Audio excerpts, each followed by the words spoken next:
خفی کیوں ہو گئی؟ پتہ چلا کہ طرار میں یہ آیت سارقہ خفی اس لیے ہوئی کہ طرار میں سارق کے بنسبت معنی کی زیادتی پائی جا رہی ہے، معنی کی زیادتی پائی جا رہی ہے۔ اور نباش میں یہ آیت خفی کیوں ہو گئی؟ اس لیے کہ نباش میں سارقے کی تعریف کمی کے ساتھ پایا جا رہا ہے، لہذا جس میں تعریف سارقے کی تعریف زیادتی کے ساتھ پائی جائے گی تو اس کے بارے میں یہی ظاہر آیت کا حکم اس پر لگایا جائے گا وجوباً، دلالت النص کے طور پر۔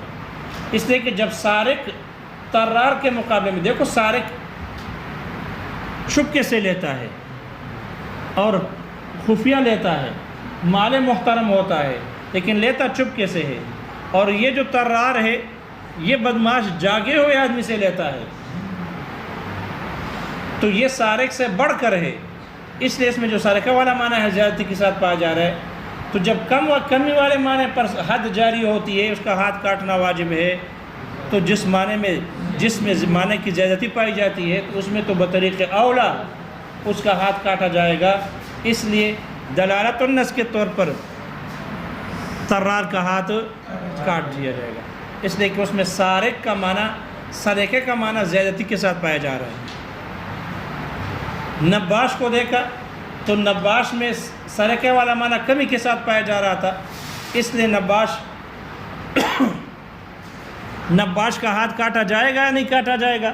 اس لیے کہ ہے تو چور، لیکن چوری والا معنی اس میں کمی کے ساتھ پایا جا رہا ہے، اس لیے کہ اس میں چوری کی تعریف صادق وہاں ہے کہ ایسا مال چوری کرنا جو نفیس ہو اور کفن نفیس نہیں، ایسا مال لینا کہ چپکے سے لو، چپکے سے تو لیتا ہے لیکن ایسا شخص لیتا ہے کہ محرز نہیں ہے، وہ مردہ اپنے مال کی حفاظت کرنے والا نہیں ہے، زندہ آدمی ہو یا سویا ہوا آدمی ہو تو وہ تو مال کی حفاظت کر کے سو جاتا ہے، تالا لگا لیتا ہے، چھپ کے رکھ لیتا ہے، اور زندہ آدمی جاگتا ہوا آدمی وہ بھی مال کی حفاظت کا ارادہ کرنے والا ہوتا ہے، لیکن مردہ تو مردہ ہے، وہ تو مال کی حفاظت کرنے والا نہیں ہے، لہذا وہ مال محرز نہیں ہے، مال نفیس محترم نہیں ہے، اس لیے ان پر چوری کی تعریف صادق نہیں آ رہی، کمی کے ساتھ صادق آ رہی ہے، اس لیے اب اس کا ہاتھ کاٹا جائے گا نہیں کاٹا جائے گا، شبہ آ گیا۔ اور الحدود تندرع بالشبہات، حدود کو شبہات کی وجہ سے دور کیا جاتا ہے، ساخط کیا جاتا ہے، اس لیے نباش کا ہاتھ نہیں کاٹا جائے گا اور طرار کا ہاتھ کاٹ دیا جائے گا۔ وہ خفی کی مثال سمجھ میں آ گئی؟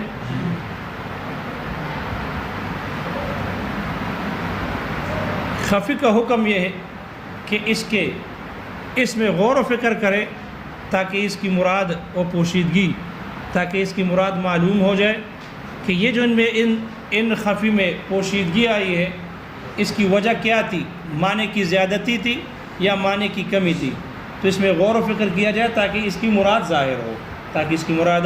ظاہر ہو، اب دیکھو اگر غور و فکر کرنے کے بعد، طلب کرنے کے بعد اس خفی کی مراد ظاہر ہو گئی تو طرار یہی خفی مؤول بن گیا، یہی خفی کیا ہو گیا؟ مؤول بن گیا۔ لیکن یہ خفی بیان کے اقسام میں سے کلام، اور وہ جو خفی مؤول تھا وہ کلمے سے متعلق ہے، کلام نہیں ہے، کلمے سے تعلق رکھتا ہے، وہ مشترک کی قسم اور یہ بیان کی اقسام میں سے ہے۔ دوسری قسم ہے نص کے جو مقابل میں ہے مشکل اس کو کہتے ہیں، وہ کلام ہے کہ جو اپنے ہم مثلوں میں داخل ہو گیا ہو، اپنے ہم شکلوں میں داخل ہو گیا ہو، اور لا ینال المراد منہ الا بالتأمل بعد الطلب، جس کی مراد طلب کرنے کے بعد غور و فکر سے حاصل ہو سکتی ہے، اس کے بغیر حاصل نہ ہو سکے، وہ ہے مشکل اشکل سے ہے، اشکل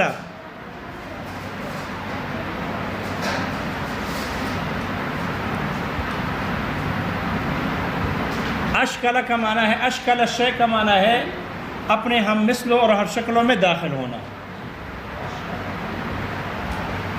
یا یہ اشکل سے ہے، اشکل کا معنی ہے کسی لفظ کے معنی اور مفہوم تک نہ پہنچ سکنا، وہ مشکل بن جانا، دشوار ہونا، تو دونوں معنوں میں ٹھیک ہے، چونکہ یہ مشکل بھی اپنے ہم مثلوں اور ہم شکلوں میں داخل ہو جاتا ہے، اس لیے یہ اس کو مشکل کہتے ہیں، اور یہ اس کی مراد بغیر طلب اور تأمل کے حاصل نہیں کیا جا سکتا اس کی مراد کو، اس لیے کہ یہ اپنے ہم شکلوں میں اور ہم مثلوں میں داخل ہو گیا۔ اس دونوں کی خارجی مثال شاعر نے ذکر کی ہے، آپ پڑھ چکے ہو، خفی کی بھی اور مشکل کی بھی۔ خفی کی مثال ایسے ہے کہ جو کوئی آدمی اپنے ہی گھر میں، اپنے ہی علاقے میں ہیئت، شکل، لباس تبدیل کیے بغیر چھپ جائے، لہذا اب یہ چھپ گیا ہے، اب اس کو ظاہر کرنے کا طریقہ ایک ہی ہے کہ اس کو ڈھونڈا جائے، طلب کیا جائے۔ جو ہی آپ ڈھونڈو گے، طلب کرو گے اور وہ سامنے آ جائے گا تو وہ خفی ظاہر ہو جائے گا، وہ خفی کیا ہو جائے گا؟ ظاہر ہو جائے گا۔ یہ ہے خفی کی مثال خارجی۔ اور مشکل کی مثال یہ ہے کہ ایک آدمی اپنے علاقے میں چھپ گیا ہے، اپنے ہیئت اور لباس، شکل وغیرہ کو تبدیل کر کے چھپ گیا ہو، اپنے ہم مثلوں میں اور شکلوں میں داخل ہو گیا ہو، تو اب ان کو اس مشکل کی پوشیدگی دور کرنے کا کہ اس کو پہلے طلب کیا جائے، ڈھونڈا جائے، اور طلب کرنے کے بعد طلب کرنے سے وہ پھر بھی ظاہر نہیں ہوتا مگر ہے کہ جب اس کو تأمل کیا جائے۔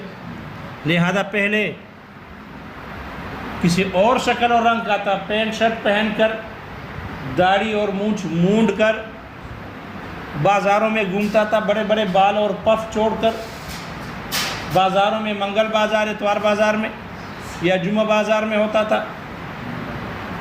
پھر اللہ نے ہدایت دی، بال کاٹ دیے، پگڑی پہن لی، لمبا کرتا پہن لیا، شلوار اور تسبیح ہاتھ میں، اور مدرسے میں داخل ہو گیا، مدرسے میں داخل ہو گیا۔ اب کیسے پتہ چلے گا؟ گھر والے ڈھونڈ کر مدرسے آ گئے، کسی نے بتا دیا مدرسے میں دیکھو، مدرسے آ گیا، طلب تو ہو گئی، تلاش کر رہے، مدرسے میں پہنچ گئے۔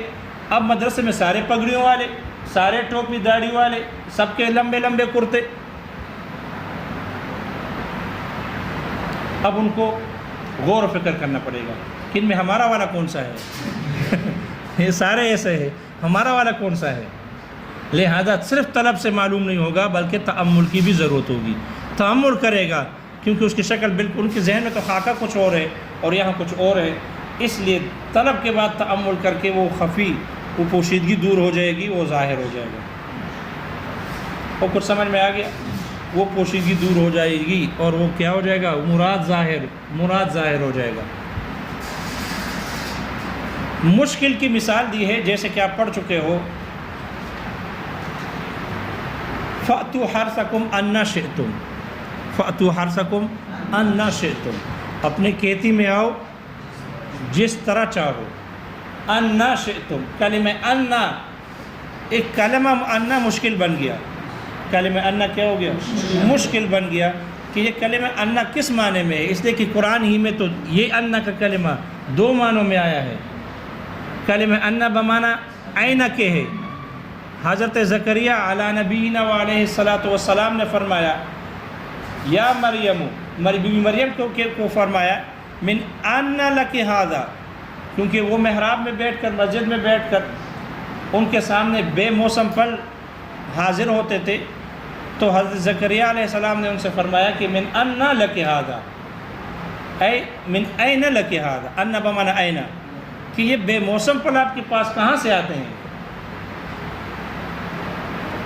پھر وہاں پر زکریا علیہ السلام نے اپنے لیے اولاد کی دعا مانگی، اللہ نے اولاد کی خوشخبری سنائی۔ خوشخبری سنانے کے بعد پھر زکریا علیہ السلام نے فرمایا، من انا یکون لی ولد، انا وہاں بھی آ گیا۔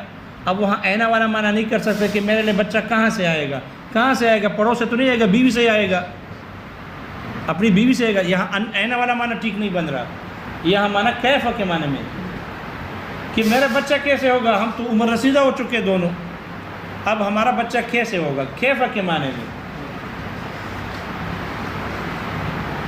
تو یہی کلمہ انا اب ہمارے لیے مشکل بن گیا کہ اینا کے معنی میں بھی آتا ہے اور کیف کے معنی میں بھی آتا ہے. اینا مکان کے لیے آتا ہے, کیف احوال کے لیے آتا ہے. کیف حالک, آپ کے حال کیسے ہیں, حال برے ہیں. لہذا دونوں معنوں کے لیے آتا ہے. ٹھیک ہے, اس لیے کلمہ انا کیا ہو گیا, مشکل بن گیا.